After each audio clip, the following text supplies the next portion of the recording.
Okay, welcome back to another episode of the Briefcase in the Barn with me and Gary, a series of the Furious to Curious show where we talk about business, life, Christianity, and more. How's it going, Gary? Good. Yeah, this is feels like it's been a long time since we recorded. I went to Alberta last week. Yeah. And bit of business. Went to a dealership there that's selling the same type of equipment we're going to be selling in Rosedale. Schaefer's. Schaefer wheel loader, so that was interesting. Beauty equipment. Yeah, well, you saw one. Yeah, You've been amazing. you got your red I'm so excited about my red sweater. yeah. How'd you get a red sweater? I worked at the auction. Okay. Is that the main reason you work there, to get the red hoodie? Yeah. Okay. Conversation starter in town, right? Yeah, it's good to get out. I'm inside a lot, right? So Okay. Find out who all the get to work. Find out Get who all to put 15,000 steps in. Okay, that is a lot. You were huffing around that yard. Yeah. 15. I think on Saturday I had 11 or 12, and I mostly just paced the one line where all. I was worried I was gonna outdo my all of my steps from last week. Okay. It's interesting to me in the auction. By the time this gets released, the auction will have come and gone, Lord willing, and it'll be all over. And it's like we're like surmising now how many lots we're gonna have. We're way more than we ever had before. Mm-hmm. So yeah, pretty large. Just a lot of stuff. And I'm always terrified, right, that it's not going to sell for enough. And some stuff always sells light. It's an auction. Some stuff sells for more than it should. Yeah. It's just the way it is. People get. Yeah, it was just cool for me to watch. Like I'm not a business I'm ever seen before an auction type business, but everyone has their role. Okay. Everyone kind of knows what they're doing, and you're making the chaos organized. Well, it's super interesting because everybody there, like we don't normally run that business. Okay. It has like an end date and a start date. Like now there's some people that are working behind the scenes the whole year doing different things. 2 people mainly that do a lot of work throughout the year. But the rest of the team is just kind of like filler-inners. I mean, you're an exception in the sense that, you're not working in other businesses that we have. But most of Johnny's employees and my employees just kind of take a bit of a sidestep out of the regular thing and come in there. You had a farmer, and family members. Like showed up, a farmer from down the road from you that showed up for a week with his JCB loader. Yeah. I ran with him for a while this morning. Yeah. Great guy. And so it's a community event. People often, we were getting harassed even today by people from Richmond, some great guys. And they were like, oh, how come, why don't you just set up an industrial yard, run lots of these, get a building, compete with Able Auctions. Yeah. And if we ever did that, then it would completely change the feeling of what we're doing. Yeah. So it's a different business too. It's a different business model almost. Like it's. A lot of people would just say it's extrapolating what we have, and that there's enough of a market in the bankruptcy for foreclosure space business insolvencies that you could kind of carry on doing that. And I don't disagree with that. It's just and running it like now it's like 2 weeks of your life twice a year. Insanity and then over. Yeah. Yeah. And it's pretty hard on my family, like for my wife in particular. I mean, the kids love it, right? You could see that that's a full on circus there, right? And children love a circus, as does their father. But the mother in the house is like, okay, so this is my suggestion for tomorrow. Oh yeah, you had a suggestion. How about I take over your Instagram and I document what goes on behind the scenes at Beekman Auctions and how I get everything set up, talk to the customers, show their products, show the people that work there. Okay. Ask you some questions, ask Johnny some questions if he'll go on camera. Oh, he will. He loves the camera. Okay. He's an attention-seeking lord just like I am. Just a little more subtle because of his background, but no. Yeah, just get real. Okay. I'm not opposed to it at all. I think it would do well. Okay. You want full access to the Instagram? I just need your story. Okay. Just drop it on the story. You just drop it on the story. Day. Yeah. Just you basically go on there and say, "Hey, it's Kyle. I got the Instagram for 8 hours. You're with me for the next hours," and then you just pump it for 8 hours and. Okay. No, I think it's not a bad idea. Yeah. And I feel more useful too. You were doing practical things there today. I was, yeah, but I just I don't know. I feel like out of sorts, right? It's not my. Not what I'm used to. Not your job. No, and I think that. But it was good it was fun though. I enjoyed it. It was cool getting to meet different people and just I don't know, yeah. The reason that I always tell people, and it'd be interesting to hear your to actually ask the customers. That's why I love to do the takeover for the day, and you could just talk to customers and say, "Hey, I'm just kind of doing." Now, most of the customers won't want to be filmed, because they're farmers and they're not looking to be politicians. Yeah, there's some that will, and they might just oblige anyways. But I always find people want to be a part of it. It's a community thing. It's mostly our family and friends. And I mean, obviously all different cultures and all across the valley. Many people we don't know, but a lot of them we know from the auction and from farming. And people are just super friendly, and they're very gracious with us when we do make mistakes. So I would say, considering we'll sell 1,500 lots and $3.5 million worth of equipment, let's say, there's not that much carnage as a general rule. Now this auction, when we listen to this, I could be totally wrong. It could be an unmitigated disaster, but so far it's been beautiful. Ever since we went fully online, it's been fine. Okay. So our first auction was fully like the old school yodeling in 2018. Made no money. Oh, wow. Had like 250 lots. Total disaster. Okay. I didn't know you started that way. I thought you were always this way. No, that was in 2018. Okay. 2019, we tried to do a hybrid model, and had a guy named Josh Butler. He's Pastor Jim Butler's son. Great guy. He's an accountant. He has his own practice now in Ontario, but he worked for me in my office briefly, and he built the whole auctions platform off an Excel spreadsheet, basically. The whole way the math was done in this, and so we were just learning. Back then, we had a buyer's fee only up to $2,000. Now we have a buyer's fee all the way up, similar to other auction companies. But in 2019, we tried to do a hybrid. So we had like people yodeling, truck driving around, and then we had like online bidding option. I don't even remember who we had it set up through. But what happened is that there was people that were like bidding online, hammering away. They thought they bought the item, and the person in the crowd thought we had two people buy lots of items. That's terrible. That was terrible.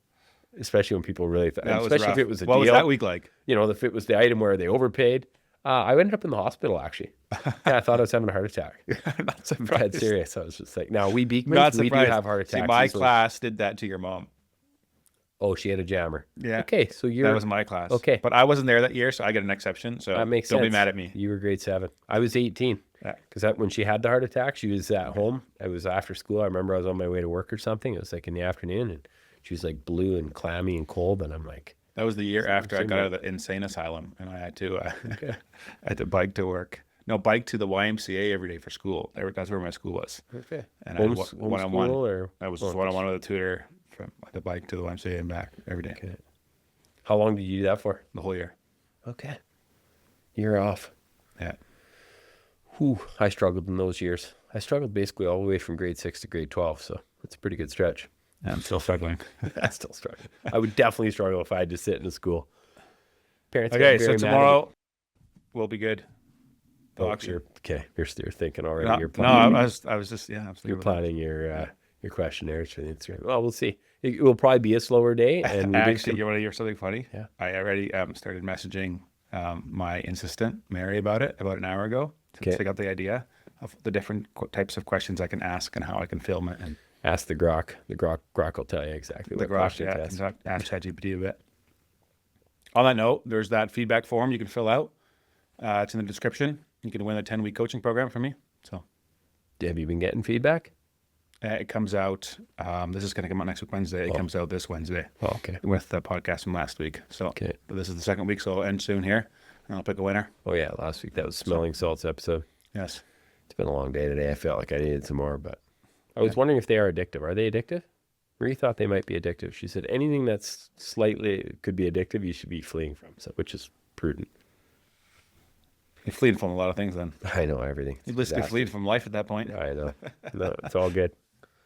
That was actually interesting on Sunday's sermon about gluttony. Yeah, I was wondering what you thought of it. Yeah, I liked it. Would you consider yourself a glutton? Yeah, 100%, yeah. Actually, in church, I was imagining myself like walk up from the couch and go to the fridge like 20 times.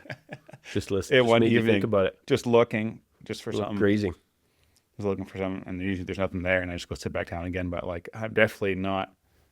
I'm doing the tendencies of trying to.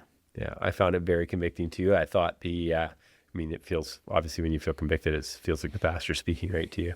It was just when he talked about just excess, and he talked about how you could be obese and maybe not be a glutton. He gave that example of, and he said you could be very skinny and be gluttonous, right? It was more about your thoughts, your heart, where your heart's at, and what you're trying to, it was about filling the void, right? Yeah. And obviously all sin is like that. It's just trying to fill the void. We're desperately long.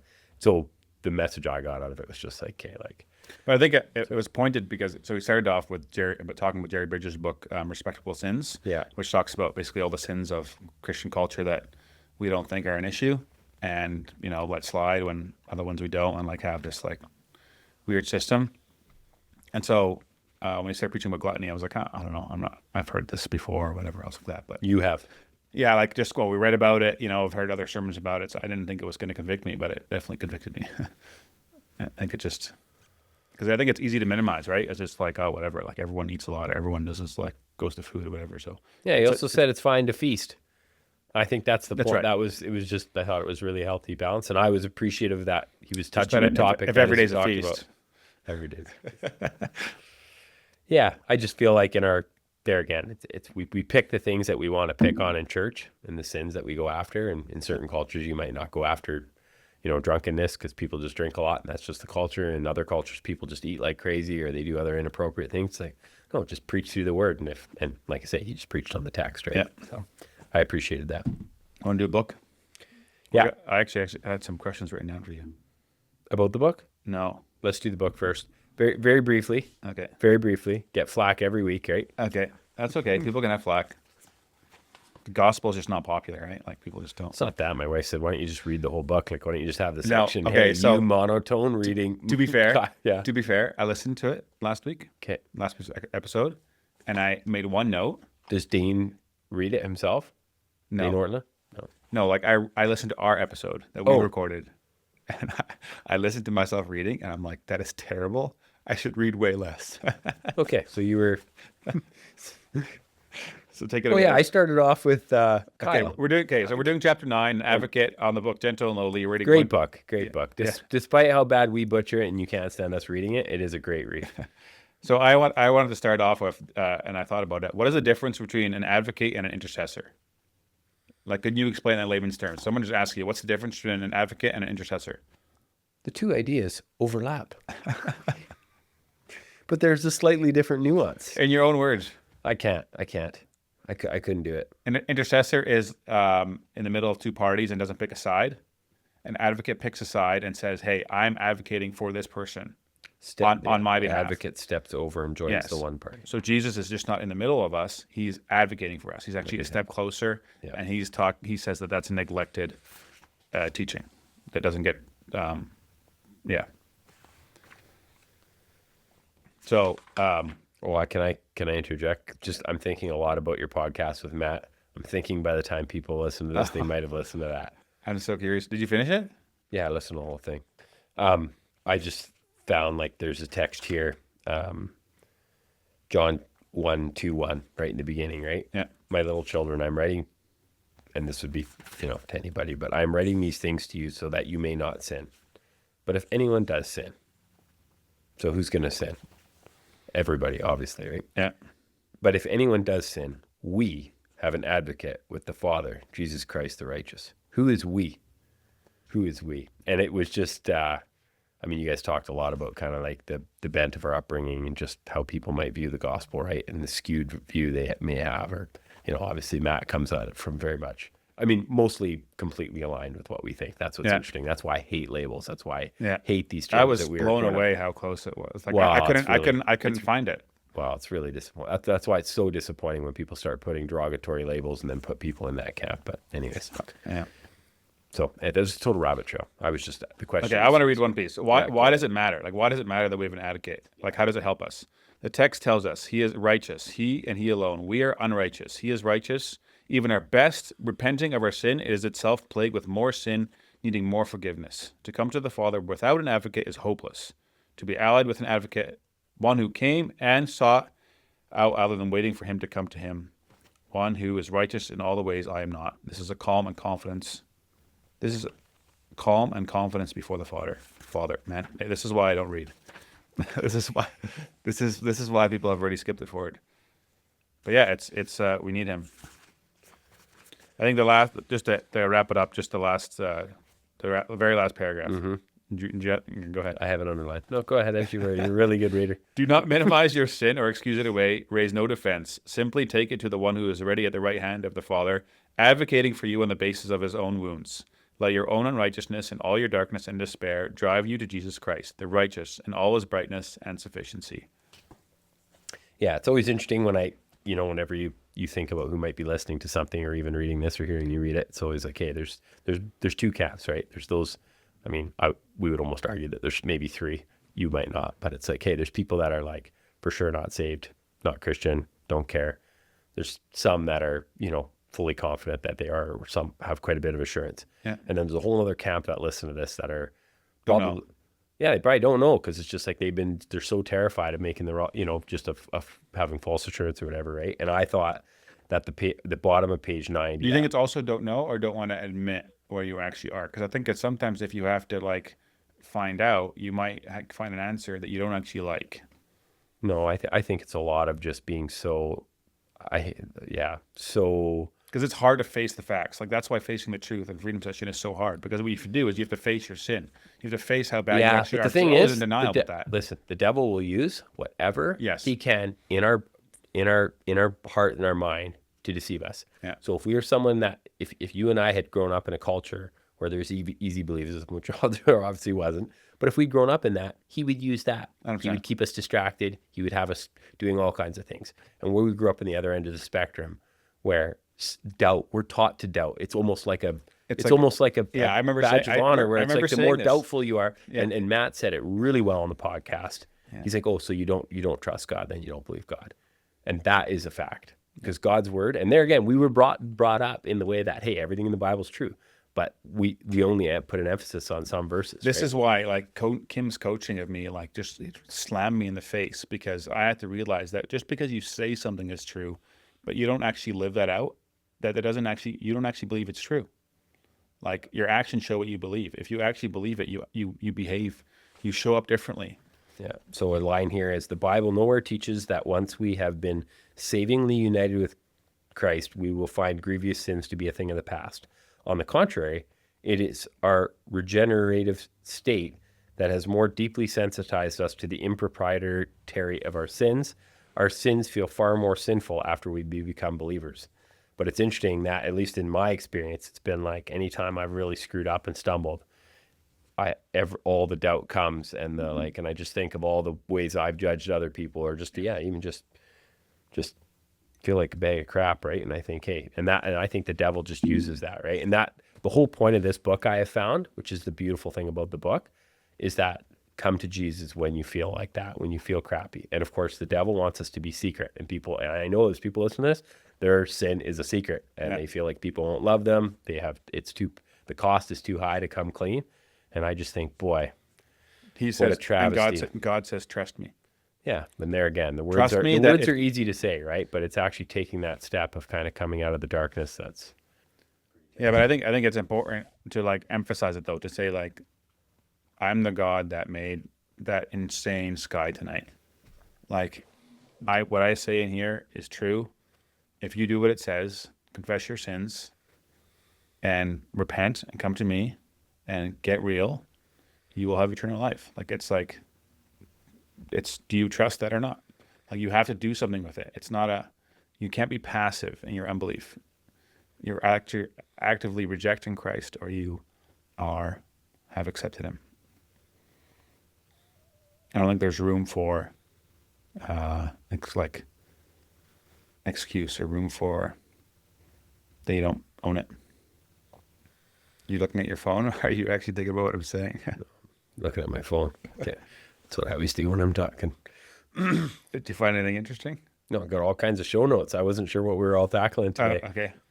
I did get the feedback from one of our faithful listeners that there was no need to rush, and the time didn't matter. I mean, Yeah, I thought about it tonight. I was like, oh, we can try it tonight. It'll go a little longer. Joseph Pohl. oh wow, calling them out. People are going to send him angry messages. No, we like the short format, Joseph. Yeah, that's right. If you don't like it, don't. No. It doesn't No, matter. he totally said right. he said he got some connections from last time. Okay. He also said, he made a really good point. You can just forward through, and like my wife, when she hits the book chapter, like she just speeds right on through, right? Just like half the people do. So anyways, what did you think of the feedback on the, somebody gave you feedback on Jen's podcast? Oh yeah. Yeah, I don't know. Like it's really cool to see that people know about Save Families more. It is just a super awesome organization, and the fact that she came on and got to highlight it was awesome. Okay, I want to go back to quickly though, the podcast with Matt. You listened to the full thing. Yeah, I did. What did you like about it? What did you think about it? Because I thought when I was done, I was like, I thought it was a really good conversation. Yeah, I feel like, I mean, I know Matt really well. Like, I think pretty well. Pretty good friends with him. I think he was probably a bit nervous to be on there. Like, he's actually extremely funny. I think you knew he had his own podcast, him and his wife, for a bit, right? Yeah. So I thought he might be a little more entertaining. And I talked to him a couple days after he recorded. He did bring me candles at the start. Yeah, that was weird. But he is weird, so that makes sense. That's the kind of humor, though. Like, you just don't know what you're getting. Yeah, you don't even know what you're getting. He is very genuine. He is a prayer, and he cares deeply for people. And he's also a truth speaker. So, like, I think more than anything in our culture, we lack that. We lack people that can be very empathetic and very loving while still hold on to truth and not get washed away by the, hey, that's why I think I right? enjoyed the conversation. It was just like, it was so genuine. Like, it was like we were having, it was real. Yeah.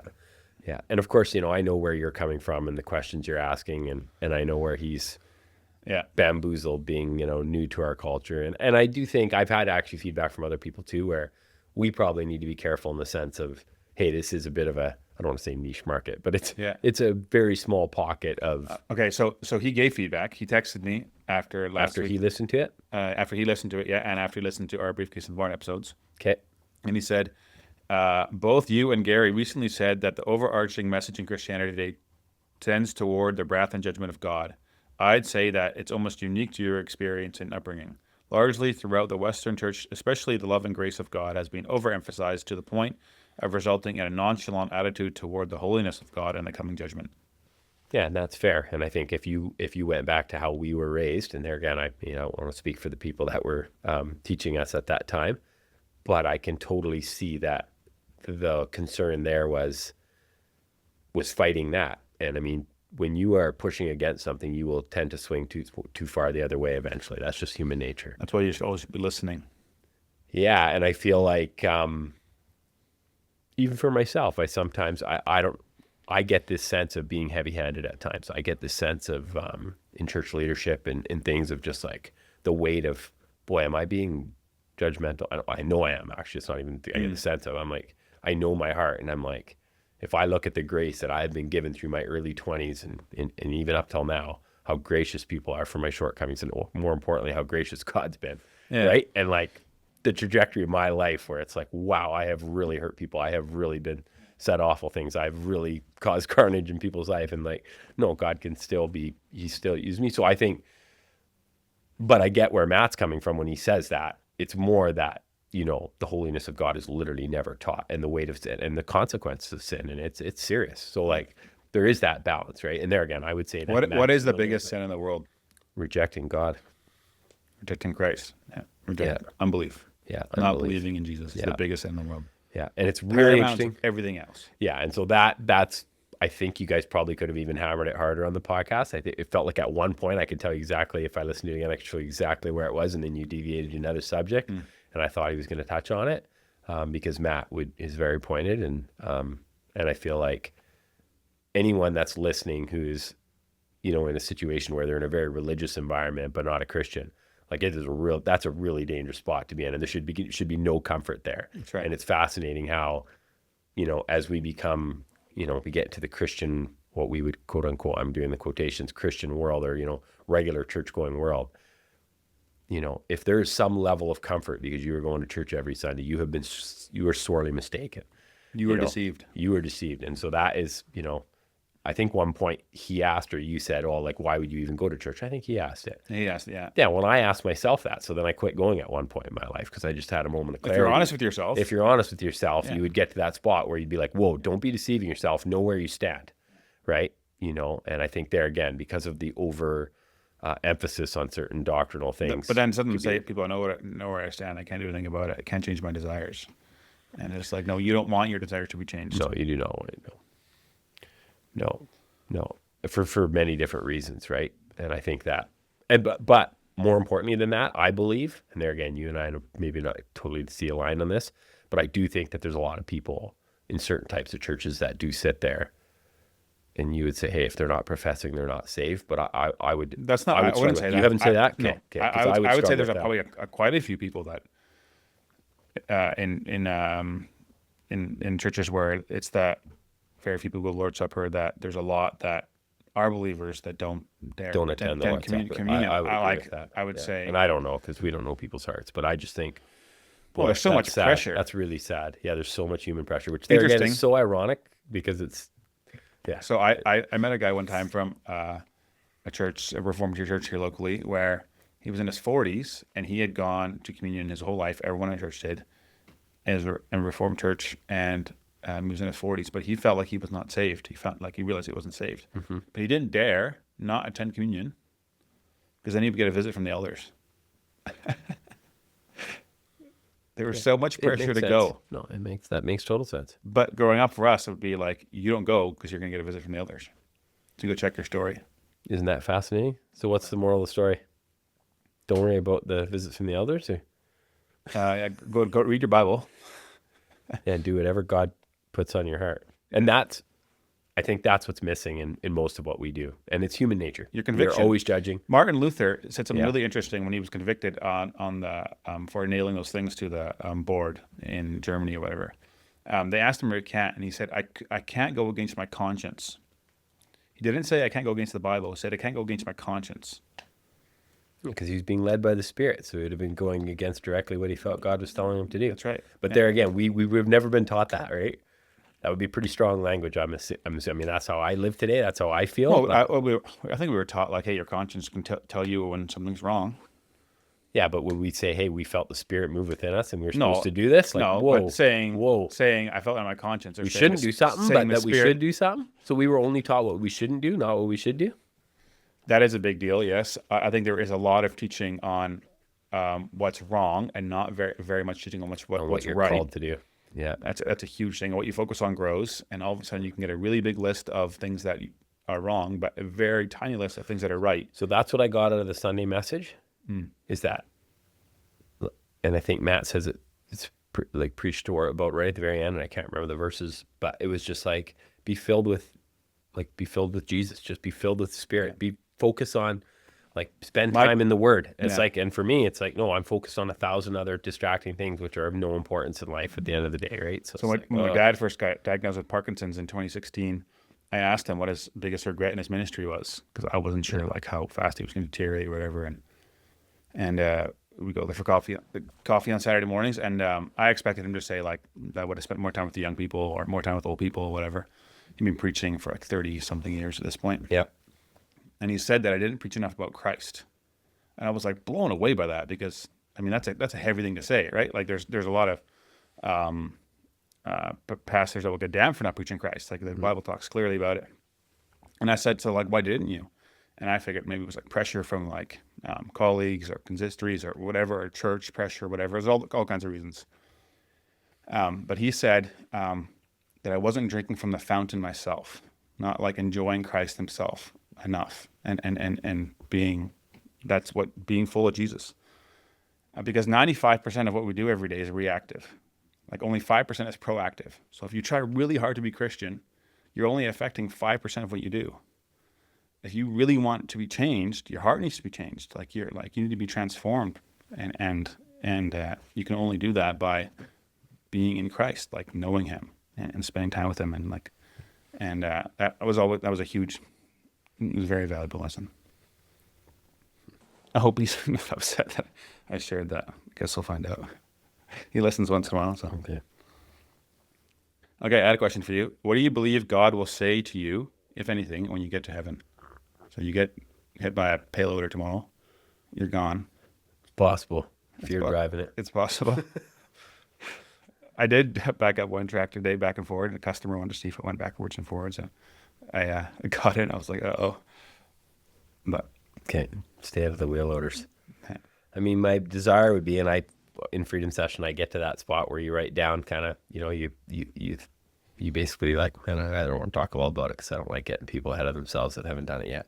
But you just kind of, you get to that spot where you're like, hey, well, you think about the end of your life, and I do anyways. It's talked about a lot in our house because we've had a lot of death and just stuff going on in our life right now. But yeah, just like, well done, my good and faithful servant, right? That would be like a beautiful thing to hear, right? And I think that because I am similar to what we read in the book, like I am super sensitive, and I know that even, yeah, I just feel the weight of being not present enough, or, you know, doing my marriage meeting with my wife and her saying, like, I mean, she just tells me, like, you're not present, dude. It's not good, right? So it's like that conviction. But no, We have an advocate. We have an advocate. Yeah, I think, I mean, because of Christ, he will look at us with joy, I think. Like, he will have joy in his eyes when he sees us. Like, how that's, people might even say that's like, how can you say that? Whatever. Like, no, like, because of the cross, like, it was enough. Then he can, when we die, he will greet us with joy. I always feel like, this came up the other day too. We were talking with some friends about it. Depending on what church you go to, there's very different views on end times, right? And like eschatology, and just kind of the way the world's going to end. And I feel like we went to a church in Mexico when we were down there with my in-laws, my brother and sister-in-law, and it was very much had a certain bent. And I feel like my shortcoming has been that I've avoided even about heaven just a lot. I mean, more now since, you know, Marcus died, and just thinking, you know, just listening to his dad and just conversating. Worked with his brother today. Yeah. Yeah. Great guy. I asked if he listens to the podcast. He goes, no, I've heard that story way too many times. Yeah. Too much purple diarrhea from Gary Baars. But anyways, the kind of like I just think one of my shortcomings has been that if I just think something's super divisive and a bone of contention, rather than just be able to wade through that and not get too marred down in the conflict, I'm just like, you know what, avoid it, right? And that's not right either. And yeah, are you a people? No, is it? I'm a people pleaser. No, there's something in the. Are you a peacemaker or are you a conflict avoider? Because sometimes you can label it as like a peacemaker, right? You're always trying to like be smart about it, but if it's, you can easily be just avoiding conflict. I guess my thing is that I've lived in a world where, especially Christians, which is the most frustrating to me. I mean, I could see if non-Christians do, but when people that call themselves Christians make second and third tier issues first tier issues. Yes. And Rome is burning. Don't do that. And we're getting in the weeds on this stuff. And I'm like, guys, I can't take it. I'm sorry. Be a knife on the gospel and just be like soft on everything else. Yeah. And that's hard to do because it's the petty little things. That's how we define ourselves, right? It literally defines ironically, it defines the church we go to on Sundays. A general rule is a second or third tier issue, right? Yeah. Because we do primarily believe the bulk of the churches in Chilliwack believe the same thing. And we are all constantly sinning on all the second and third tier issues every day of our lives. Any days, I know. So like no matter what ones you agree to are good or bad, we're all still doing that. So yeah. Somebody asked about our and put a note on there about our fostering journey. Oh yeah. I don't know if there's anything in particular that I could share about, but no. Other than I'm a huge advocate for I got one other story about another kind of advocate. Okay. Where I advocated for myself. You can say it first, though, and then I'll talk about fostering after that. Okay. So during COVID, I traveled a lot. Got the poke, got the jab. I do regret it. Do you? Yeah. Why do you regret it? Because I feel lied to by the government, and just like the media and like all the bull crap like that. It was all lies. Like at the time, I just needed to travel for work, and I was just like, whatever, I don't care. I'm just gonna do it. But anyways, one time I crossed the border back into the U.S. With my brother, and we didn't have a COVID test with us, a negative COVID test with us, and we could have got turned around and go get a test and come back. Is the story going to get someone in trouble? We both ended up in court. Yeah. Okay. We both ended up in court. So we crossed the border, and we got an $1,800 fine each for crossing the border without a negative test. And then a couple months later, I came home. I had COVID like 13 days earlier in the States. I was gone for quite a while. On the 13th day, I crossed the border, drove across, and they said you have to quarantine 14 days when you get back in your house. Can't leave your house. I forgot about quarantining. And so the BC law at the time was only 5 days. The federal law was 2 weeks. Oh, I cannot believe we're talking about this. And I had people are having PTSD and getting awful. Really angry now. It was awful. I can't believe it. Okay, remember, guys, this is the same Liberal government that's currently running our country. New guy. Who will probably get elected if you guys don't go out and vote. Oh, it's unbelievable. Anyways. And so I went home, but I didn't quarantine. I just went to work the next day, whatever. Business as usual. And then all of a sudden I got a call from a cop one day. And he's like, hey, where are you? I'm like, I'm at home. I lied. And he's like, oh, okay. How's quarantine going? I'm like, yeah, it's fine. He's like, can you open the blinds and show me that you're inside the house? And I'm like, sorry, I'm actually not home. He's like, oh, can you come back home? And so I came back home, whatever, and he talked for a while, whatever, and he left and he came back again. He wrote me a $3,400 fine for leaving my house. And I was so upset. I actually lost on the officer. It was like anyways, it wasn't good. Anyway, so I took them both to court, and you can get a lawyer, and they told you all the ways you can fight these fines, whatever, and stuff like that. And I was like, can't afford a lawyer. So I did a whole bunch of research on how to represent yourself. And so I had like had to go to court 5 times, and I had like a whole case, and I did a whole bunch of research and proof how I believed that this was against the law. The lady that gave us a ticket at the border was there like a year and a half later as a witness. And the Crown had defense, and they got to examine her. And then I got to ask her questions too. And I was asking her questions. I asked her opinion of the law. And then the judge was like, hey, you can't say that. Stuff. Anyway, so I was representing Martin too. I got it thrown out. Okay, so if all else fails, you become a lawyer one day. Yeah, which is funny. I was talking to John Grishnick this morning, who I used to work for. Oh, wow. Oh, man, okay. Yeah. People do have issues that work for John Grisnick. There's a common denominator here. So I think it was only 3 days, but in the 3 That's all days, you I could think I take. peppered him with questions. I was like, I don't know. I was He probably builds character, man. grade People 9. that work for him have character. But he told me you should be a lawyer when you grew up. Oh, yeah? Told him that today. That's what Jan Stam, my grade 4 teacher, said to you. Lawyer or politician? To you? Yeah. Yeah. And I took Law 12. Okay. Yeah. Through whatever. It was through, I can't remember, some online thing back then. It was the beginning of the online thing when I graduated. Yeah. Yeah. Yeah. Okay, foster care. What's it like to foster 5 kids and adopt them?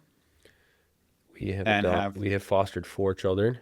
3 of them will be adopted. The little guy we have not adopted. We have a current foster child. Okay, let's just quickly go from the top. So you have Noah. Yeah, he was adopted locally as an infant. Okay. A private adoption. Okay. So very unique experience. Moderately expensive. Pretty expensive, I would say. Okay. Not moderately. Pretty expensive. Then we have Interesting journey. Even that. Like where you go on a list and then people pick you from a book. Oh. Right? You know? So like Noah was... when we were waiting to adopt Noah, we were moving. Marie and I were living in like the suite of a barn out in Rosedale, and somebody, I remember we come back from this event. It was like a Brian Dirksen little private business thing in Abbotsford. We basically got home, and late at night, some lady calls, a social worker calls and says, hey, there's some lady in labor right now from the New Westminster Hospital, and she picked you guys, the Christian dairy farmer couple, to be the birth parents. So she didn't even know our names or anything. She had just looked at the book one time. She didn't know how far along she was. She didn't know anything about, her parents didn't know crazy that she had had a baby. So that was very unique experience. And I think that's just because Marie was pretty young still, relatively young at that time, I think 24.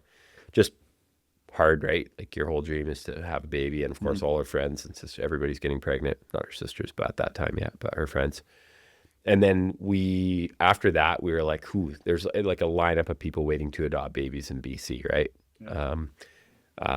So we thought, we should adopt internationally. We thought, okay, there's less people that want to do that. It's a little more prohibitive because of the cost. So we started. Did you guys talk about how many kids you wanted to adopt, or you just one at a time? No, just one at a time, right? Okay. And it's pretty interesting holding your little guy. I think I said last week, like that's a stage that gets you in trouble, right? When you hold the babies. I was going to bring him on today. We both today. like babies. I was going to bring him on today. I'll text you. Yeah, first. no, he's the cutie, right? And just children are they're innocent, they're sweet, they're precious. And the thing is, and I realize this as I get older, looking at the trajectory of my life and everybody around me that's done very well materially anyways, but even just in general that are healthy and have good relationships. I think like you're born on third base. I look at all the people that I know that are living on the street or people that I visit that struggle or go to other countries. It's like, it's just a matter of who your parents are. Like, you don't get to start raising your hand and saying, oh, I'm amazing. Like, no, you're literally just, you won the genetic lottery, right? So not even that, circumstance, like third base, as in like instill in the womb, like Well, yeah, your mom didn't do meth while you were Exactly. in the womb. So Things like that. So we've experienced Yeah. all of that. So yeah, so we had decided to adopt internationally. And I think Marie could correct me. It'd be a good episode. Well, sometime when she's on, because we are going to have more people on, and then she loves talking about it too. But yeah, I think we're going to go from the US. And then I can't remember what the reason was, but I think the weight from Japan was short, like very short. And it was not that common. It's not a heg protected country. It was, I wouldn't want to say too much more about it, but it was pretty, anyways, that's where we decided to end up adopting, was from Japan. And yeah, I mean, our daughter, Hannah, who's now 8 years old as of today, we got a call, and there was many couples in front of us. So there again, that one, they just go through the list. It's like you're number one, you're number two by the time, and I think we were 3 or 4, but Hannah only had one kidney, and then the other kidney is supposed to be with cis. And so I distinctly remember the day. I remember exactly where I was. Marie came running outside and said, hey, there's everybody, the people I had, I guess, had turned down the baby, her, because she only had one kidney. People are very particular, and this is why I struggle with these types of adoptions, to be honest. And I'm not saying I disagree with people doing them. I personally struggle with it, and it leads into kind of the rest of our story. But yeah, we went to Japan, met her. We got there when she was 30 days old, and we arrived, like, we hadn't slept. We flew overnight, and then it was about 8 o'clock at night when we got there, something like that. And we took a long cab ride to our hotel, or to our apartment that we rented for a month. And like, they literally dropped the baby off like 45 minutes later, like with a sheet of paper, and walked away. Like, it was just bizarre. And yeah, it felt very weird. And like, the way the adoption was at that time, it was expensive. It was so much a day US, up to 30 days. At 30 days, they capped out. So it was just like, the 30 days is up. Here's your baby. And so, yeah, it was really cool. Hannah's, I don't know, Hannah. Hannah's an amazing young lady. Yeah. And yeah, her story's special. So we were just blessed to have her. And then that was in 2016, and we did the 2-kid thing for a while. We moved again a few more times. And then we started fostering. And I had fostered as a single guy in my early 20s. I think maybe I said that on here. Yeah. So that was unique in of itself. And so I've always had the heart for that. And Marie ended up having that too, and just really feeling. That's episode 1, by the way, if someone's listening. Oh wow, way back. Yeah. Okay, yeah, and I could do a whole episode just on talking about that kind of stuff, because I believe as Christians that we do a lot of beacon off about a lot of stuff, but we don't care that well for the orphans and the widows. Like, we just don't. Most of us just don't even want to know about the carnage, because it's overwhelming, which is fair. It is overwhelming, but we should all be wearing some of that weight of kind of, and I think that fostering is a step past Save Families. Save Families is a very gentle way. Yeah. Fostering is going one more step, where you're, getting involved with the ministry, children, families. And for us, we started fostering, and it's funny. This would summarize fostering, the experience. We signed up for kids 5 and under. We had 2 little kids. We're like, hey, 5, they got to be younger kids. The very first girl to show up at our house was 16 or 17. They're like, oh, we got this. And wonderful young lady. Met her since. She's doing really well. So that was kind of just a unique experience to have a young girl, and she just didn't stay that long. Just it was respite or something like that. So that's another thing you can do when you sign up for fostering. You're not signing up for what we've signed up for, where you have and I'll get to that story, but you'll have babies and then they get yanked out of your house or whatever. You can sign up for just, hey, we take kids only when someone else needs a break, and we have people that do that for us. Just for a weekend here or there. Yeah, we went to Mexico for a week. People took our parents were respite from me. Okay. That's not surprising. Sorry. And actually, we're jesting, and I'm making fun of you, but people do need respite, and there's no shame in that. And I think it's a lot healthier to say, hey, I need help. I think we should create a culture where people can say, hey, I'm struggling. Yes. 100%. And not just with foster kids, with biological kids or whatever. Like, human beings are challenging people, and by the great, we're learning to accept help is a good thing. Oh, and it's a beautiful thing, and it's humbling. And it's humbling, and it's humbling. It's humbling. Should all be able to be. Yeah, and I struggle with it, so I can beak off all day long. Maybe I'll try intentionally ask for help in the next week with something that I'm struggling. I'm helping you at the auction, isn't this like? No, that's. You're offering to do a hostile takeover of the Instagram feed tomorrow. Okay, so after Hannah, so then we started fostering, and that was in 2018. And then we had our oldest, the girl after Hannah come live with us, and she lived with us for a whole year, basically all of 2019. even a bit more. And then her parents had another baby in the meantime. And we transitioned Gracie back home fully in January of 2020. So kind of all of 2019. Back into her parents' home? Yeah, with her little sister. And then in May, so I should back up. So then we were down to 2 kids all of a sudden. And then in March, this is COVID 2020, the hospitals were shutting down. We went and picked up a little foster boy named Kingston who came to live with us. And yeah, that was in March. And then in May, about 60 How old days was Kingston when you got him? brand new baby. Oh. Yeah. And I won't say any more than that. Other than he definitely had some challenges, some severe challenges. And so he came to live with us. And then in May, we got a call from the girl's mom, and she was having a rough time. And anyways, they both ended up coming to live with us, those 2 girls. And then they were in foster care with us for years and years. And then I honestly, I should remember what days we adopted them, but at some point in the Kingston was adopted right away too, or he was? It was all part of the same process. Okay. Yeah. And I mean, it was all just kind of tracking separate social workers. So there's a social worker for the parents. There's a social worker for the child. There's a social worker for us, for the foster it's complicated. It's complicated. So if someone wants to get into fostering, what's the first step? Like where can The very first step is to go to an info session. I'm pretty sure that they still have them. I mean, the first step would be to call someone that's fostered and just say, hey, can you give me a bit of a rundown? And I would say, this is what I always say, if you've thought of, because everybody always like, oh, I've thought about that, or I've felt, oh, like if you've thought about it, you should be pursuing it. You should at least look into it, and don't quench a spirit. Like it's a beautiful thing. And like, I had a lot of wings to go, but I would say that Marie and I, and like Marie in particular, just because I'm looking at her, it's easier to look at your spouse and see how, but like her character is top notch. And like, she's always been a great lady, but she is 100 times the woman that I married. Like, she is an amazing lady, and she's her heart for caring for our kids. And she is a fighter for our kids. And it's not easy parenting kids with a lot of special needs. So yeah, I'm super proud of her. So yeah, we adopted those, our 3 youngest. And then kind of in 2022, let's say, or 23, I've kind of lost track. And then it was really interesting, and I'm losing track of my dates. Well, it would have been 23. In 2023, in May of 2023, because now we're 25, in May of 2023, we had 5 children. They were all young. They were 8 and under. And when in 2020, we had 5 kids, 5 and under. And we had 3 kids under 2. And 2 of them are 8 months apart because they're not, so it's just a gong show. And then it was interesting because that was in May of 2020. And then within 4 months, I sold our farm that we were living on and moved Marie in. Anyways, just really happy about that. But then in 2023, we got a phone call, and Marie was not even at home. She was at a foster conference in Ontario with some friends, gone for 3 days or something.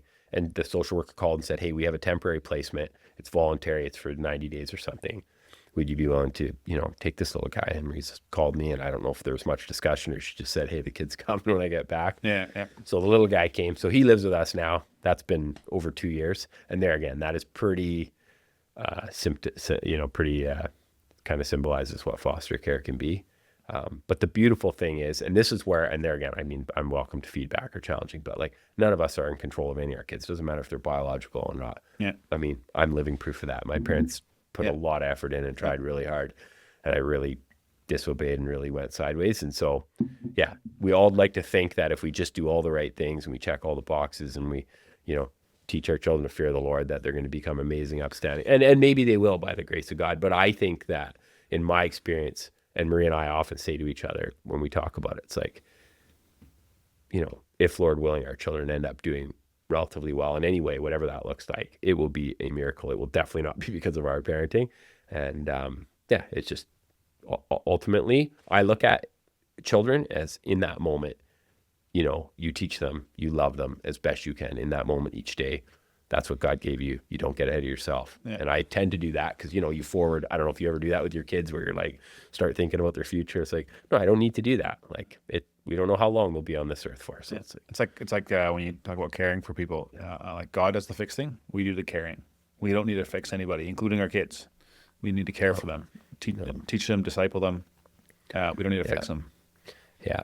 So anyways, the journey we're on now, and it's actually interesting you're asking because it's a pretty important week. So like by the time this gets released, we'll probably have some clarification on little guy's future. Okay. Lots of big stuff going on. So there again, you're so powerless, and that is very uncomfortable. And there again, I'm just going to speak specifically to Dutch people because I'm Dutch. It's like, I like controlling things. I like to think I don't. I like to think I'm easygoing, but I'm not. Yes. Most of the time I can either like with pure willpower or money or with a team or whatever, just, push through. I was going to say manipulate. That's really derogatory, but no, like, it's like if you have if you have capacity and you're well-spoken, you can get a lot of things in life. And it's like God needs to crush this, you. Like, and he's crushed me in this journey. This is one of the main things. I mean, there's been like 3 or 4, but this has been one of the main things where it's, and I know I'll be crushed again because it's hard. It's like, and I don't have the answer. I think that if your reason for not doing something though is because it's hard, that's a load of BS.